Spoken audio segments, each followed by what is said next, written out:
In this video, I'm going to show you how to deposit on Nexo. Now, the first thing you have to do here on their platform, you want to go to your dashboard, and then you want to scroll down, and over here you can see your assets. Now, of course, you can go to all assets, crypto, fiat X, or stablecoins here, and when you do that, you can go ahead and just go to the transfer button next to the crypto you actually want to deposit. So, if I want to deposit some Solana right now, for example, I can go to transfer over here on the right, and then I can click on add. Now, when you do that here, it's going to automatically give you like a QR code, so you're going to receive your own QR code, and then your own wallet address, which is of course your wallet address for Nexo, and then it's also going to tell you the network you have to send via. Okay, that's very important. Now, to actually deposit here, you have to either scan this with any of your, of course, apps where you may be holding some Solana. Of course, you must have some of that specific coin you're trying to deposit. In my case, it's Solana, but of course you can do any of these coins available over here. So make sure you're holding that coin in a different wallet. Go to transfer and then add.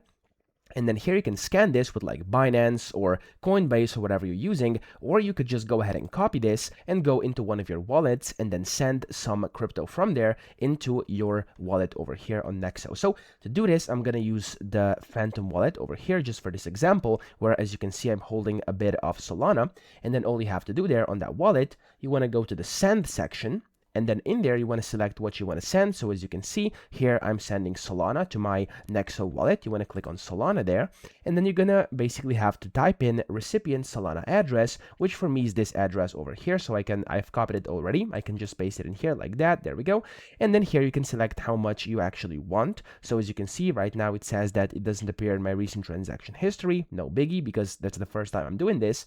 And then you also have to select how much you actually want to send. So for example, if I want to send a little bit here, so 0.003 for example, there we go, it's going to allow me to send like 0.38 cents, and then here I can just click on next, and in here it's going to tell me that it's going to send this much to that specific wallet, and the network fee is going to be that much. I can just click on the send button, and there we go, it's going to start sending, and it now says sent. And after like a few minutes, now usually this does take like a few minutes to actually arrive, I'll be able to see my Solana on here on this platform, and it's going to be added to my total balance of Solana, which I do have down here at the bottom. Now, of course, again, this is going to take a few minutes. I'm not going to waste your time here, but that's essentially how you can do it. So I hope this video helped you out. If it did, please subscribe to the channel and help me out as well.